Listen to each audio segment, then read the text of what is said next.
Good evening and welcome to the council meeting of August 20th. Anyone in the audience need amplified headphones, please raise your hand and we'll bring those to you. I'm not seeing any. Let's rise for the pledge, please. I pledge allegiance to the flag of the United States of America, to the republic for which it stands, one nation, under God, indivisible, with liberty and justice for all. Danielle, will you do a roll call, please? Yes, I will. Councilmember Blush. Here. Councilmember Stearns. Here. Councilmember Gilmore. Here. Mayor Omisco. Here. Deputy Mayor Sherman. Here. Councilmember Sapp. Here. And Councilmember Gutierrez. Here. Thank you, Danielle. Does the council have any late changes to the agenda tonight? City manager? Nothing tonight, Mr. Mayor. All right. Council have any board reports to share? Moving on. We're ready for a reading of the consent agenda. Danielle, will you please read the consent agenda? Yes, I will. We have vouchers numbered 111, 292 through 111, 313, and EFT payment numbers 554 through 566 in the total amount of $99,408.24. Vouchers numbered 111, 333 through 111, 380, and EFT payment numbers 567 through 588 in the total amount of $360,710.16. Payroll warrants numbered 3992 through 3993 and 13039 through 13143. Warrants 111314 through 111332 in the amount of $537,359.94. Thank you, Danielle. Is there a motion to approve the consent agenda as read? Mr. Mayor, I move to approve the consent agenda as read. Second. All right, we have a motion and a second to approve the consent agenda as read. All in favor, say aye. Aye. Opposed? Motion carries. The council invites the public to make comments on matters of city business. Comments shall be made to the entire council, not the individual council members. Please refrain from any personal or disrespectful remarks that create disruption of the meeting. If unreasonable, disruptive conduct continues, you will be asked to leave the meeting. Danielle, we have anyone signed up for a public comment tonight? Yes, we do. We have one person signed up, Dean Jewett. Good morning, lifelong Shelton resident. Always a pleasure to be here. I want to comment on your new statement that's all written out here that you have to sign before you come out and come up here to speak. And we're going to call attention to the first, second, third one. Violent, threatening, or obscene language, content, or behavior. Now, does that mean prior to the gavel being hit, or does that mean after the gavel? You know, like when the mayor cusses out a concerned citizen. So, drops the F-bomb, threatening, you have police officers have to get in between each other. Or is it just it's just about the citizens and the First Amendment rights? Obviously I got the flag on because I care about our Constitution. So, just look in the mirror and ask and answer that question yourself. I think we already know the answer to that. There's an article in the Journal that talks about the meeting. It's like 3 pages. I'm typically not a real big, huge fan of Gordon Weeks, but he actually did a really good article. You guys, if you haven't read it, especially some of the people in leadership, you really should, because it's a great article. It also goes on, and we talk about some of the social media. There's some social media out there that has some 500 different threads on there. Has nothing to do with Dean Jewett. So imagine that. There's people who are concerned about what's going on in our town, and they're kind of like a little bit sick and tired of it. So I think it's about time that we do something. And I'm not saying that things aren't getting done, but I'm not seeing the positive results. There has been city council people, there's been citizens. We've called in on one individual over by Safeway, I don't know, a dozen times. How many times, this is a question for you, question for Mark, Captain Patton, how many times does it take of a violation or somebody to call in? If there's 365 days in a year, and there's cars and trucks and people that have been violating your street camping ordinance, how many times does it take before we actually do something? So, I mean, in a year, there's 365 violations, one per day. I just want to make sure that there's individuals that are aware of what is called an anti-SLAPP law. Look it up. Basically what it is it protects the First Amendment speeches of an individual that a lawsuit might be filed against or threatening to have a lawsuit filed against them. RCW 4.24.510. Look it up. Mark, write it down, please. Basically, there can be a $10,000 fine to the individual for a frivolous lawsuit, all the attorney costs, and it lets the person like myself file a counter lawsuit for malicious prosecution. So just be really aware of what you're doing. Thank you. I appreciate it. Have a great day. Thank you for your comments. Danielle, anyone else? We have Colleen Carmichael on Zoom. Good evening, Mayor Inesco, Deputy Mayor Sherman, and fellow council members. I'm Colleen Carmichael, Executive Director of New Horizon Communities. In reviewing the City Council Protocol Manual, I was struck by the appendix, specifically the following tips for successful public service. The first tip, your job is to find the long-term public interest of the community as a whole and only be hearing from the wrong people. As one of the successful business owners in your community, we urge you to talk with other employers and agencies in Shelton that know the cost of not providing adequate housing for their employees.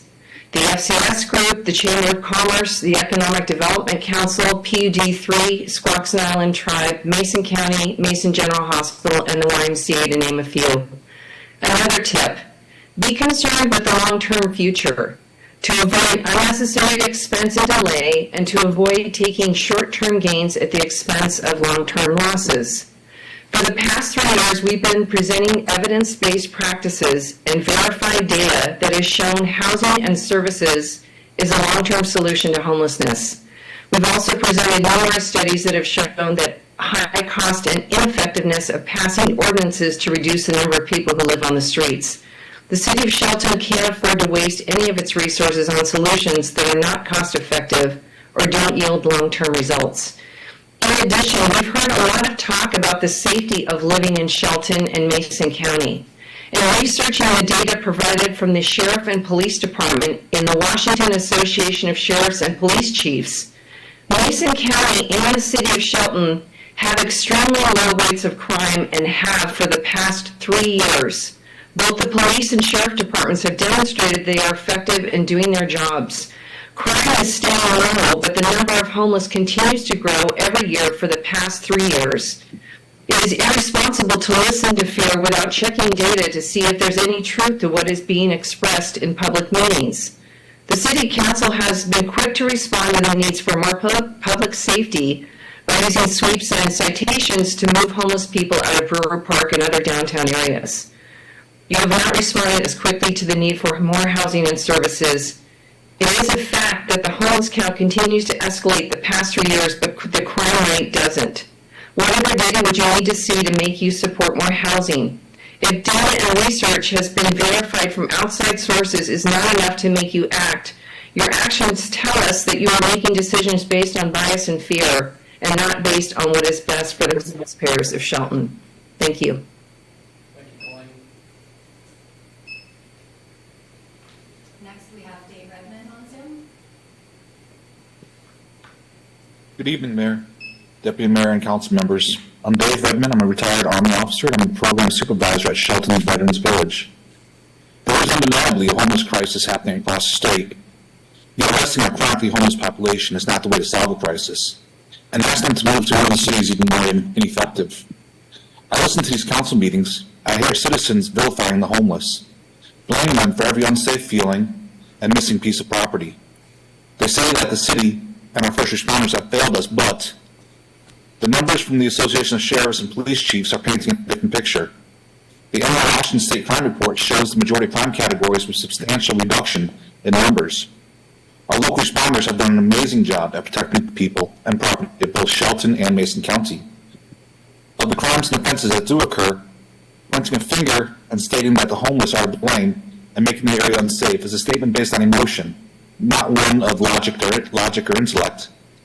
As a matter of fact, in the past year in Shelton, robberies had a 28% decrease, burglary had a 27% decrease, and vehicle theft is down by 15%. Stolen property is down by 40%. And those numbers do make me feel safer and appreciative of the hard work of law enforcement. But that doesn't mean that we can't find ways and means to support and reduce the numbers of chronically homeless in the area, with a reflected reduction in byproduct costs for chronic homeless support. The people that are homeless suffer from a variety of problems, including mental illness, substance use disorders, and medical conditions. Without stable housing, they cycle in and out of emergency departments, inpatient hospital stays, psychiatric centers, detoxification programs, and jails, resulting in a high public costs and poor health outcomes for individuals, including premature death. Fortunately, there is a proven solution to fight chronic homelessness and the problems: permanent supportive housing, which pairs affordable housing with case management supportive services, and has been shown to not only help people experiencing chronic homelessness to achieve long-term housing stability, but to improve their health and well-being. Investments here have decreased chronic homelessness by 30% since 2007. Numerous studies, many conducted recently, have sought to document the costs and benefit of supportive housing in the U.S. The majority have documented how permanent supportive housing reduces the use of publicly funded crisis services, to include jails, hospitalizations, and emergency departments. As a permanent supportive housing property manager, I've seen firsthand the benefits of the program. We have enabled our residents to complete college degrees, rejoin the workforce, start paying taxes, get married, and improve their position in society. Simply moving a person to a different city is not humane and does nothing to help the problem. The only thing that does is to drive up the administrative costs of shuffling people around and cleaning the area up afterwards.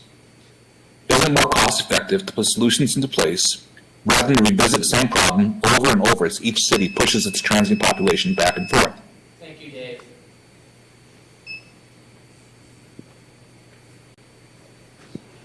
Anyone else?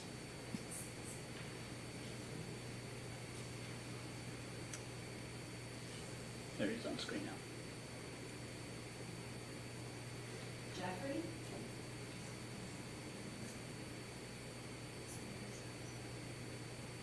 We don't hear We you. can't hear you, you're muted.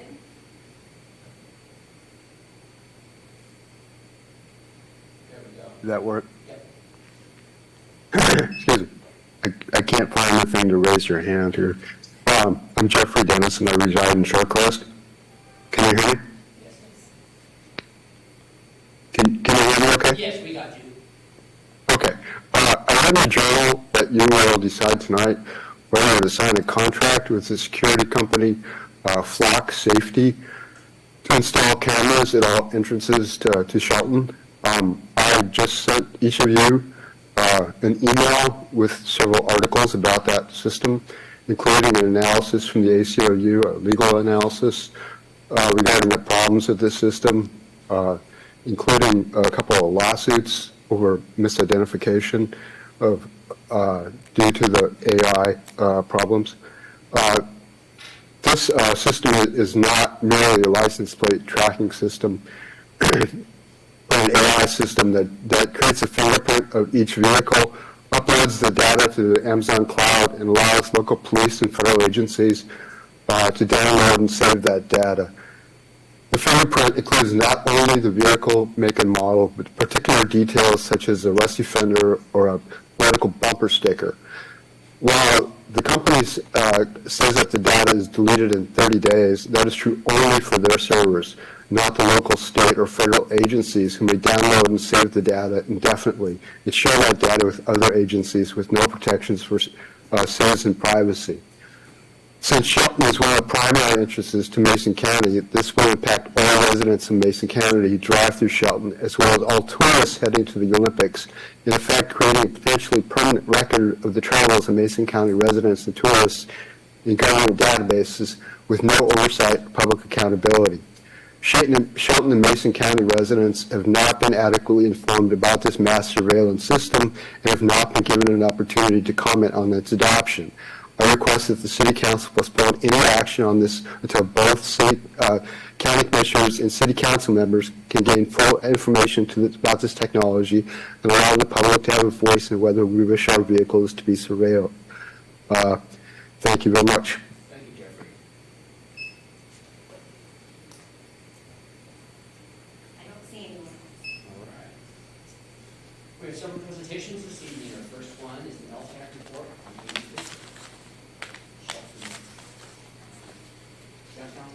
Forest Festival. Forest Festival today. Thank you, Mr. Mayor, Deputy Mayor, and council members. I'm here to report on the 2024 Forest Festival event in regards to our LTAC funding. We celebrated a milestone this year. It was our 80th anniversary. And with that, we wanted to step things up a notch. Smokey's birthday party was added to Friday evening of the festival because Smokey also turned 80.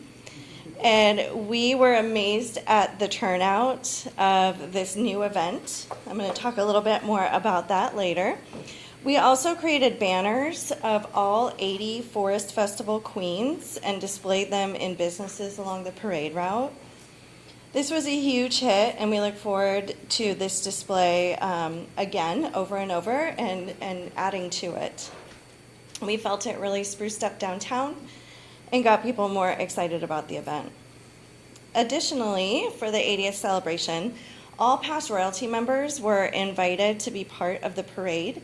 We had 55 people take us up on that offer, many of them coming in from out of state or out of county, and they all got to ride on the floats and walk in the parade, and it was pretty amazing to see them all.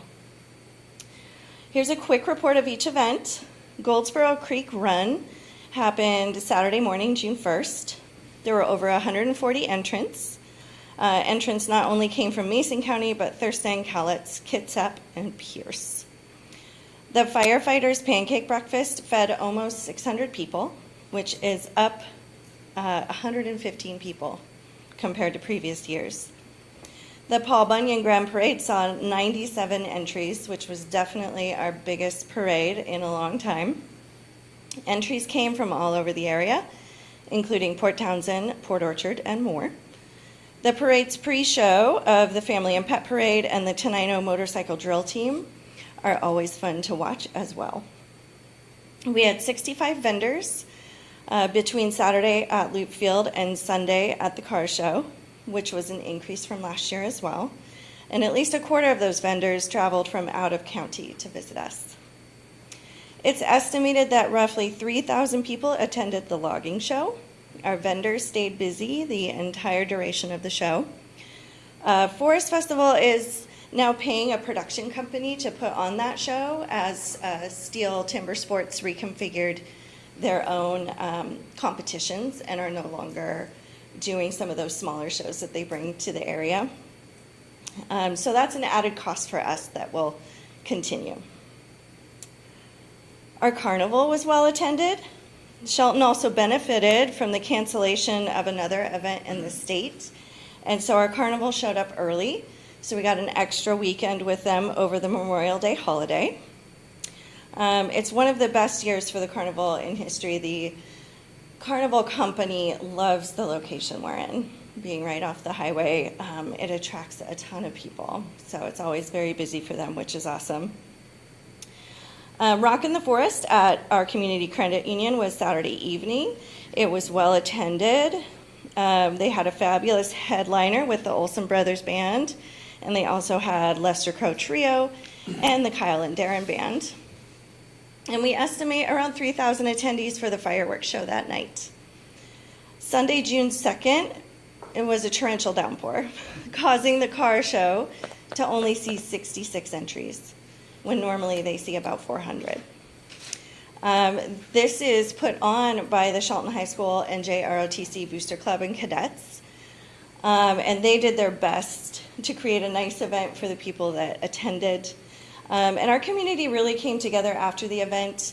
We created a virtual entry option through our website where people could go on and purchase a spot or two. And we ended up raising another $2,600 for them. So thank you, community. The Kiwanis Duck Race sold out. Over 5,000 ducks were sold. And again, due to the weather, the actual contest wasn't held in Goldsboro Creek. It was a physical drawing in a dry room. Our new event, Smokey Bear's Birthday Party, was added to celebrate the 80th Forest Festival. It was Friday evening, May 31st, in the Civic Center event lot, co-hosted by KMAS. We filled the space with food trucks, axe throwing for both adults and children, kids activities, music, a close-up look at our brand new float, and of course Smokey Bear himself was there. He interacted with people, took photos. Again, it went off without a hitch, and we are thrilled with how it went.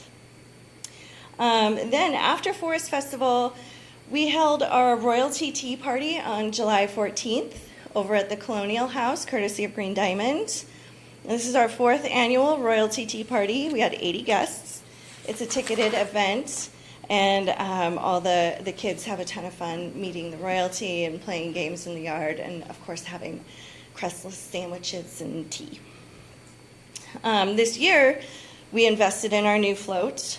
It's been several decades since the bones of the float have been updated. It was time for a complete revamp.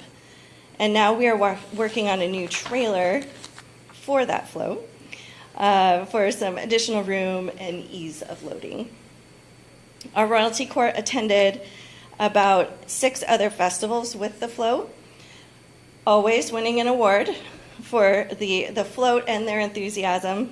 In September, the float and the court will be heading to the Autumn Leaf Festival in Leavenworth.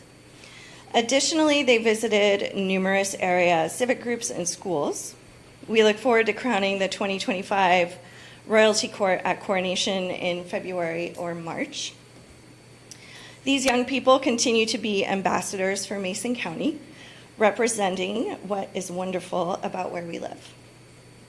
As we prepare for the 2025 Forest Festival event, I feel it's important to remind everyone that the majority of Forest Festival is free for the public to attend. We only charge entry fees for the parade itself, and the car show, and of course the carnival. But other than that, this is free family fun. With that, Mason County Forest Festival could not happen without the support of the LTAC funding. And we truly appreciate what the LTAC committee and the city do to work alongside our volunteers to make Forest Festival such a long-standing and loved event. Thank you. Thank you, Amy. Comments or questions for Amy? I just want to say thank you. I made a little speech at the Art Walk, and I don't have it with me, but I'll say that these events, Oyster Fest, Forest Festival, Pancakes in the Park, Boobies in the Park, Music in the Park, I'm probably missing about 10 of the functions, don't happen without the volunteers and the groups, the Kiwanis, the Rotaries, the downtown merchants, the committees for Forest Festival, and the arts districts, and I'm sure I'm missing somebody, but there are so many clubs and Lions clubs, there's so many clubs and groups that make everything possible in our city that would not happen without these groups. And I'll also say on a note that these groups, their members are aging out, and it's getting harder and harder for these groups to perform some of these duties. So they sure use some younger people in these groups. We've just lost our Pancakes in the Park because it was just getting to be too much for the group that was doing it. So anybody wants to join some of these groups? I mean, they're out there. I believe Chamber has a list of all the nonprofits in town and the groups that are doing these things. And I appreciate everything you guys do, and Jordan Magazine, and you guys are definitely a positive impact for the city. Any other comments or questions? We're so lucky to have you, and I've had people from other towns say we are the funnest town, and it's because of you guys. So thank you so much for that, and especially Olympia. I think it's hilarious because they're right down the road. They're way bigger than us, and people from Olympia will call me and say, "What do you have going on in Shelton?" And I'll be like, "Oh, we're doing this and this and this and this weekend." And they're like, "Oh my gosh, I'm going to Shelton." So thank you for all of that. I should have thanked our city staff as well, because All of you. there's a lot of work involved in the city, blocking roads and all that good stuff, and barriers and all that fun stuff. And our police are making sure that these is kept. But thank you everybody for all the great work that you do to keep Shelton shining. All right. There's no other comments, we have another LTAC report from Deidre. I know we saw her 2 weeks ago, but she is back. Hi everyone, I'm here tonight from Ellensburg at my state chamber conference. So I will reduce my presentation since I was just with you a few weeks ago. But if I may share my slides, Mike, I can go ahead and pull that up and save you my presentation.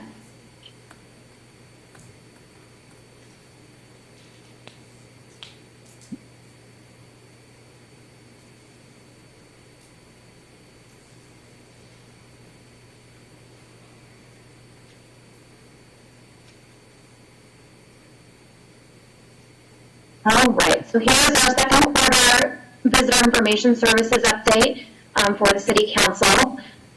First here, I wanted to share with you, and I know this says January, March, but this is actually April through June, our year-over-year visitor counts and pass sales. And we include both our visitors at the Caboose downtown and the Chamber office, but also at our Hoodsport Visitor Center. And again, I want to thank the city for their support of those services overall, because as we know, a lot of folks are coming to our area to visit the national park, and that is really the center that sees the most traffic, and so being able to direct folks to local services, places to stay and shop and eat, helps us to drive people into our downtown and into our business community. So if you see here in the report, we have more folks being served year over year. 2019, pre-pandemic, we're about 833 visitors. This year for the same quarter was over 2,600 visitors.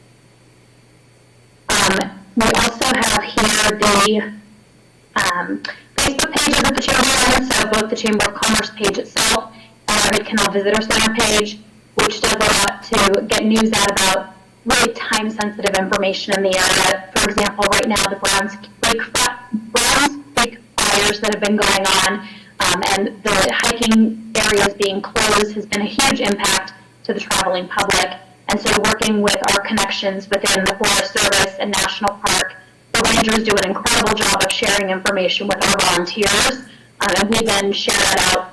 Also, things that are going on in the area, whether it's the peer-to-peer or things happening at the Hoodsport Dock or down at the Shelton Marina, it gives us an opportunity to redirect folks to other local activities. Within the Canal Visitor Center, we of course see folks from in-state, Tacoma, Olympia, Allen, and Seattle. But we have also seen a lot of folks from out of state over the summer, Minnesota, California, North Carolina, South Carolina, Utah, and Oregon being the most popular. Hawaii and Canada, we've seen most from overseas, but we've also seen quite an influx recently from our European visitors. This just gives you a quick look at April through June, our Google business profile, which of course has reviews from the public about their experience there and what they're looking for. And you'll see a lot of times they're looking for information about Lake Cushman, they're looking for the ranger station, or just visitor center. And as we move on to the Caboose, I want to take this opportunity to once again thank all of the volunteers who made the restoration of the Caboose and Tawny possible. It's a really special piece of our downtown, and the Caboose itself serves as the visitor center. We have a doorbell system on there so that folks, if they arrive, can ring the doorbell. We can provide them access if we don't have a volunteer that's in the space at the time. And over the years, she's gotten really well worn. And so as we started having conversations with the city and with Exploring Canal and looking at the Historical Society's plans and what we could do to really make this not only in good working shape and functional, but again, be a really beautiful homage to our timber heritage, it was important to us to start looking at those options. Having a full restoration done by a contracted company would have cost hundreds of thousands of dollars from some of the quotes we were getting, and yet due to the very hard work and expertise of wonderful folks in this community that donated hundreds of volunteer hours, we were able to get her back up in ship shape with carpentry. There were a couple of welding spots that need to be done, a lot of painting. And so I just want to take this moment to say thank you so much to Zach Hansen, who really took the lead on the carpentry work. There was Dwayne Wilson, his granddaughter, homeschool group, local businesses that popped in, and this became really a labor of love that would not have been possible without the community support. So huge thank you for that. And to the folks who were seeing that going on and wanted to share and support the volunteers, Urocco Coffee sent in caffeine reinforcement, Brothers First Source donated paint and materials, the Railroad Tap Station sent over pizza, and people just really wanted to be part of making our downtown beautiful. And since this is probably the most iconic visitor center that we have, it's really lovely to see that piece starting. You'll see here the types of visitors we've had at the Caboose. We had 70 in-state visitors during that time that signed into the book. We typically have anywhere from 10 to 15 people in per day, and we keep track of those tallies as well. And then we'll see the out-of-state visitors from Wyoming, Arkansas, Illinois, Texas, and California. 25 of those folks signed into our visitor log. And a few visitors said they had never come because they wanted to see the inside of the Caboose and call it cute and welcoming. As an aside, we find that kids love to climb up into that cupola inside and take a look out and pretend that they're on the train. And also, little boys love the bathroom in the train, so we're happy to have that option for folks as well. Here is our Google Insights for the Caboose itself during that period. We saw about 1,400 Google searches for the visitor center, and again, looking at those keywords. Some people were specifically looking for the Caboose, but typically it's folks looking for attractions or visitor centers in our area. And largely because we've been able to extend our hours, we have an amazing summer intern who was willing to come in and work some of the special events that we have.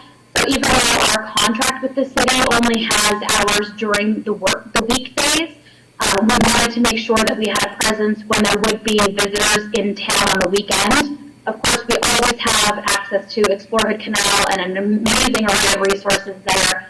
But Katie was willing to come in and work during the Forest Festival, the Downtown Car Show, and some other special events.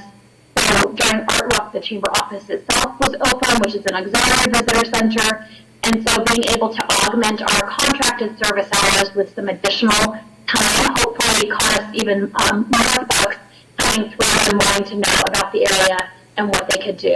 And Katie, who's an intern with us, of course, is gaining skills within business operations and hospitality, but also as a hometown girl has great experience with what their favorite things to do in the area and can help navigate folks to really timely and valuable information.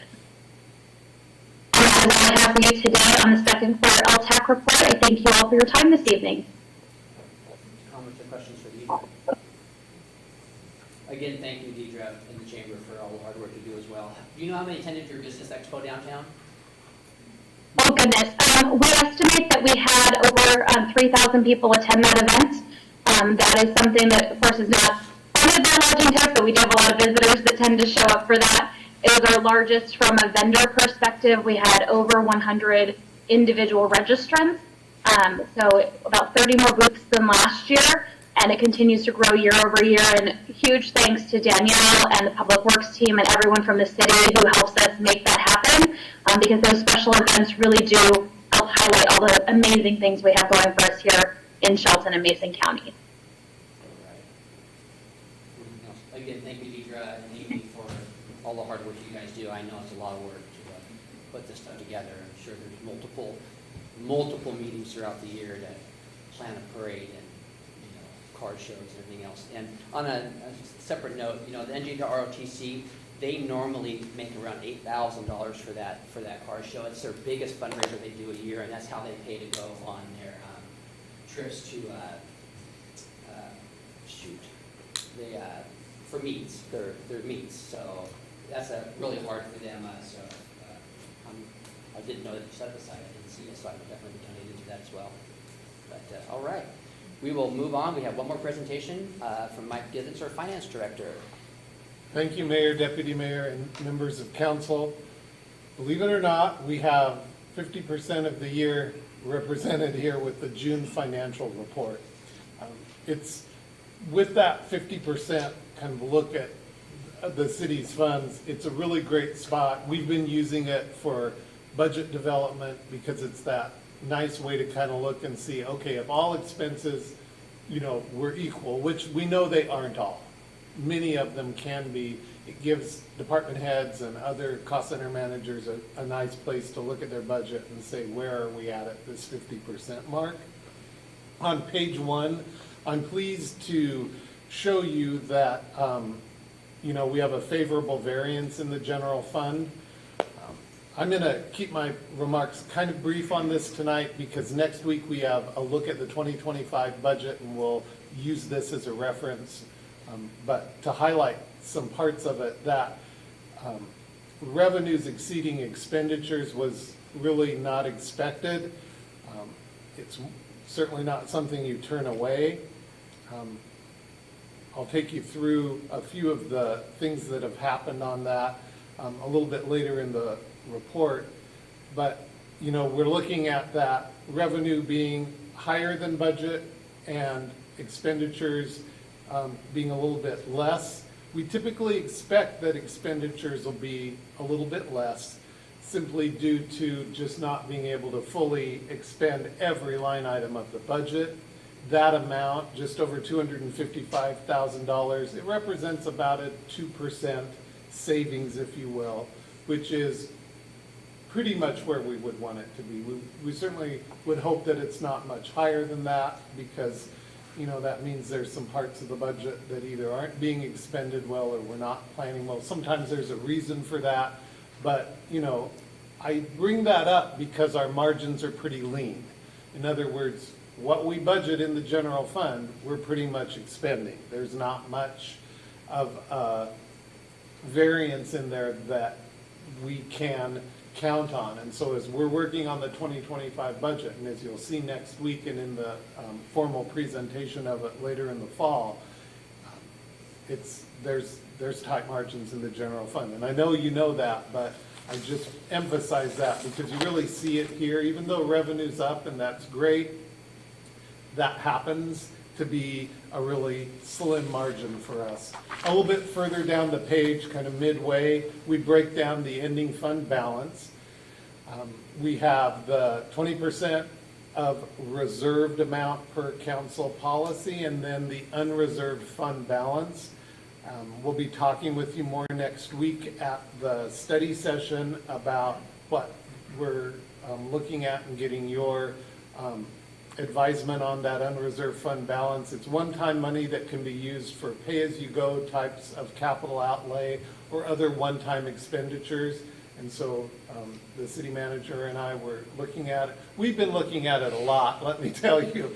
But we've got the council finance subcommittee got a brief look at it earlier this month, and we'll take you through it a little bit more next week. But I want you to rest assured that we have plans to show you that in the 2025 budget.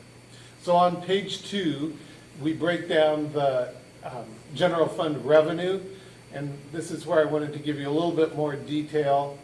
The positive note is, as you look at that, from my perspective, is that we're realizing the revenue. We're projecting that it's going to be fully realized or in most cases slightly above, which is what we want. There's a couple of cases where it's a little bit more over than you would think, and so I wanted to give you an explanation for that. In the miscellaneous revenue line, so you'll notice it's over 200, or we're estimating it'll be over 211%. A large part of that is we received $162,000 in opioid settlement dollars that the city signed up for. And then our investment interest, and I think I've mentioned this because of the way public funds are invested right now in the local government investment pool, they're earning unprecedented interest rates because of that kind of inverted way the interest rate structure is right now. It likely won't continue. But those are the two reasons that miscellaneous revenue is higher than certainly we expected or budgeted for. And then intergovernmental revenue is, you'll notice we're estimating it'll be a little over $140,000 positive, and that's simply some grant and one-time allocations that we didn't budget for. Some of those we may include in a supplemental budget later, but we're certainly never going to say no to grants that develop during the course of the budget year, but that's the reason that that's a little bit over. So, you know, those two lines in and of themselves are a big part of that overage. It's explainable. We're, you know, the opioid money we'll talk to you a little bit more about next week at the study session. It's very limited on what a city can spend it on, but we're accounting for that separately, but it does go into the general fund, and so I wanted to point that out. Otherwise, let me skip down. The rest of the report is pretty usual and customary, down to page 7, where we have the estimated fund balances and where we're looking at things being at fiscal year end. You know, this again, we're doing the best we can to estimate where things are going to go. Our other directors, superintendents, others are helping us a lot because we don't always know in finance what projects are actually going to come to completion. This is kind of that pivotal time though, where we need to really be looking at it so we can say, okay, what aren't we going to get done? Where's the ending fund balance going to be that we can use towards 2025 projects? So as you look at this, this is finance saying, okay, if everything we're done that we're budgeted, this is where we're estimating the fund balance to be, so that we're doing a check on that and making sure we're adhering to policy and that everything looks good. We'll probably be making some changes to that, in particular as some of the departments take a look at what they reasonably can and can't get done, what didn't come in maybe by way of grant money or something like that. So we'll have more updates for you, in particular on the first study session in September. You hear on the capital improvement plans, and that will have some more updates in there as well. At the bottom of the page then, again, we lag in this a bit because this report reflects June 30th.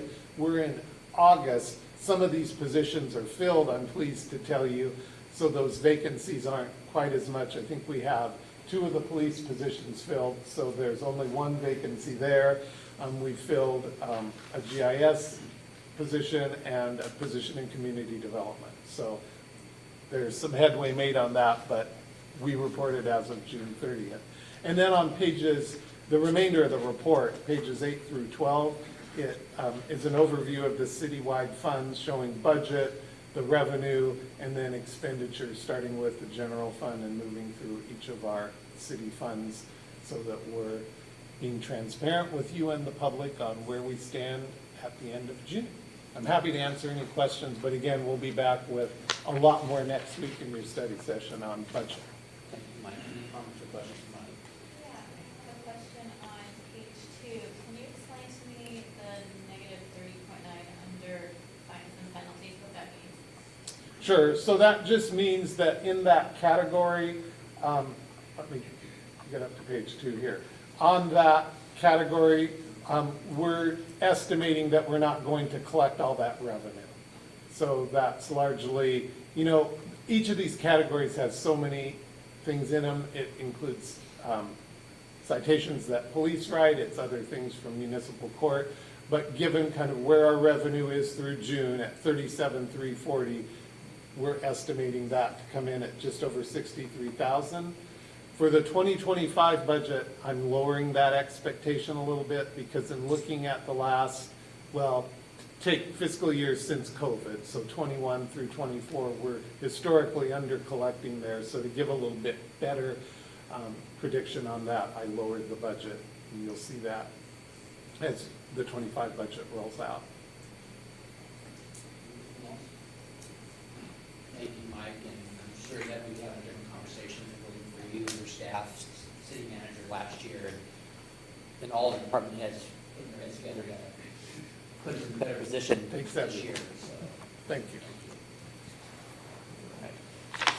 all right, the first item on the business agenda pertains to acceptance of a grant for pedestrian improvement projects, public works, for G. Harris, the details for us. know you were here. Good evening, Mayor, Deputy Mayor, Council, Jay Harrison, Public Works Director. So in 2021, the city hired a consultant, SCJ Alliance, to work on the local road safety plan for us. That was included in the council packet. And what the local road safety plan did was took the accidents in the city, fatal, and the injury, serious injury crashes, and then it analyzed the location of that, and then the data was used to determine the top safety projects in the city. And so the local road safety plan, I don't know if you had a chance to read it, but it went at great length to define for those crash periods, the most important projects for the city. So council adopted that in January of 2022. In the spring, we submitted a grant application to WSDOT, and we were lucky to receive $1.295 million for the top safety improvements that was identified in the plan. So it didn't do all of them, but it did a bunch of them. So one of them was Olympic Highway North and I Street. That's for some rapid flashing beacons, extending curb bulbouts, and some street lighting. That particular project, the $300,000+ being applied to that project, we actually use as leverage for the large grant that we got for the overlay of Olympic Highway North, the $3.6 million overlay. We use this grant to leverage another grant to keep city funding low for that. And so we're actually combining these two projects. So the Olympic Highway North project and all the projects that you see in this systemic pedestrian improvement, that's what the state calls it. The first plan was the local road safety plan, that was the study. The grant that we're awarded is systemic pedestrian improvements. So all these projects are going to be done with the same contractor as doing Olympic Highway North. Because what happened was these are federal funds, and it federalized the WSDOT funds that we got for Olympic Highway North. A little complex, but when you do this a lot, you get it figured out, right? So it was another project that we got, so there was 4 of them. That Olympic Highway South and Bellevue Avenue, that's right by Shelton Outfitters. There's a sidewalk that needs to go in on the other side, and some reconfiguration of crosswalks and that sort of thing, and some rapid flashing beacons to make that safer there.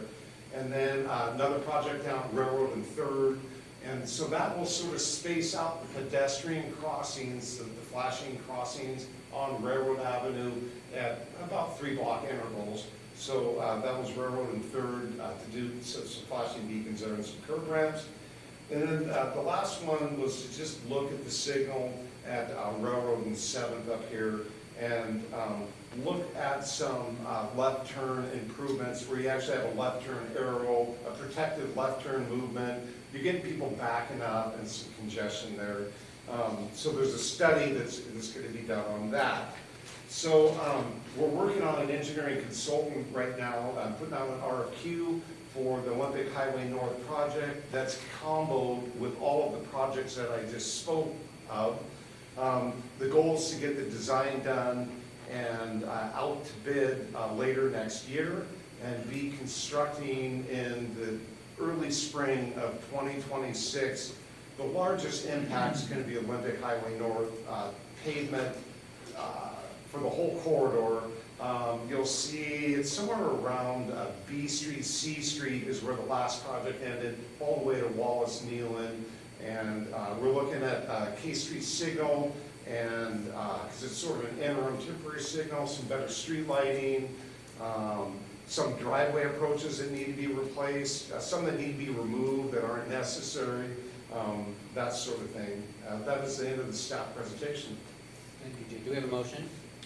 Mr. Mayor, I move to place the grant acceptance resolution for the Systemic Pedestrian Improvement Projects Grant on the council consent agenda on September 3rd, 2024 council meeting. All right, comments or questions?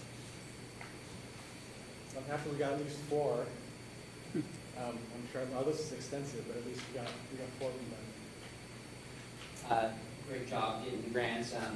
It's interesting, we're looking at putting a turn signal on 7th and Alder, but we took a turn signal out of 7th and Railroad, and we took one out of 7th and Older, which I think that should go back in. I think I mentioned that in the past. So when you're going towards Older, there used to be a left turn there. So now, if you got one car wanting to make a left turn and 3 want to make a right turn, then the 3 there are just sitting there waiting for that light to turn green. So I think we should put that actually back in. We took it out because they said they were born in it, but There was actually another reason too, that the trucks coming down the hill swing into the left turn lane some, and that they feel that left turn, it didn't meet Warren's, and so that would accommodate a few larger trucks to make the corner. We'll evaluate that again. 7th Street is coming up in the capital improvement program. The design is 2026, I think, is the design of that. And so we'll look at all the signals, and that'll be going from Goldsboro Creek all the way up to Alder Street. So we'll look at that time. great job, getting the grant. Any other comments or questions? Just always happy to see infrastructure projects that'll make us safer, make the streets more drivable and more livable here. So thank you, Jay. You're welcome. All right, we have a motion and a second to place resolution number 1343-0824 on September 3rd, 2024, council meeting consent agenda for further consideration. All in favor, say aye. Aye. Opposed? Motion carries. We have another one, Director Harris. Yeah, so good evening, council. So the second grant acceptance is for the railroad crossing removal improvements. The city received the Simpson Railroad some time ago. Mark, it was about in 2022, I think, is when we received that from them. As early as 19, I believe, yeah. Yeah, so anyways, we received that.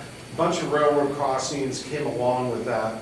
The one on Railroad Avenue was removed by city staff, and then the project sort of smoothed that all out when we redid Railroad. Up on Coda, we pulled out that also, and so we pulled out a couple already, but the remaining crossings still need to be removed. We need to hire a contractor, especially for the Highway 3 crossing. There's a lot going on right there. And so city staff, it's a busy spot. And so this particular grant that we applied for will work at the crossing at SR3, the one over here on 7, and then all the way up at Holbert. That's sort of the entrance to Franklin and Miles Sand and Gravel up there. That those 3 crossings are funded for removal. That's design and construction. And so your action tonight to move it forward to the next, for the action agenda, will allow staff to begin putting out an RFQ for a designer to design those.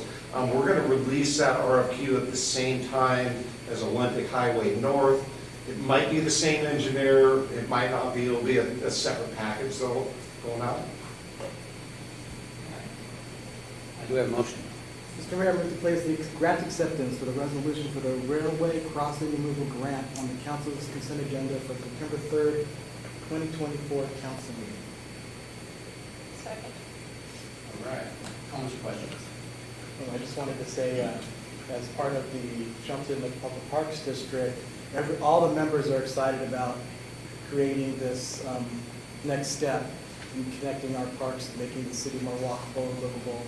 And we're hoping that synergy will also continue with the Arts District as well, in making all our parks not only close together, but walkable to each other and connected. So this is a dream that's been going on for many, many years, and it's coming to fruition slowly. And I know that past planning commissions, comprehensive cities, all those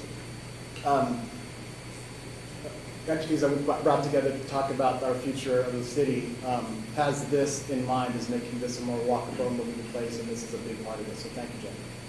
Well, I'm glad you brought that up, because part of this project, when we remove like at 7th Street tracks, we'll be attempting to put in a mid-block crossing there. Even though the trail isn't in yet, if we're putting concrete down for sidewalks and that sort of thing, to get some of those improvements in.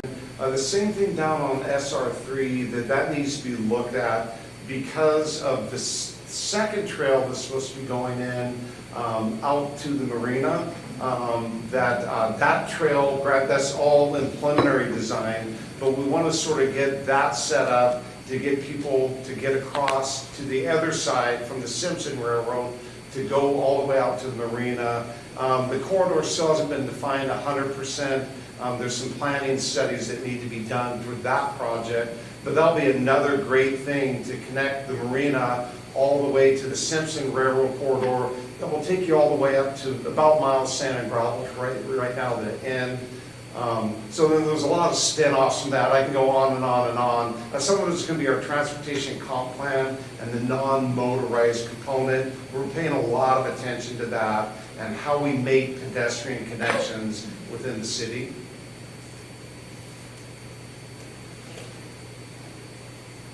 All right, we have a motion and a second. Thank you, Jane. We have a motion and a second to place resolution number 1344-0824 on September 3rd, 2024, council meeting for further, or consent agenda for further consideration. All in favor say aye. Aye. Opposed? Motion carries. All right. We're now under action agenda. City Manager Mark Ziegler has information for us about the rotating art gallery. Thank you, Mayor, Deputy Mayor, Council. Tonight, I'm bringing forth recommendations from the Shelton Arts Commission for 4 artists to be placed in the Shelton Civic Center rotating art gallery. The Arts Commission, as usual,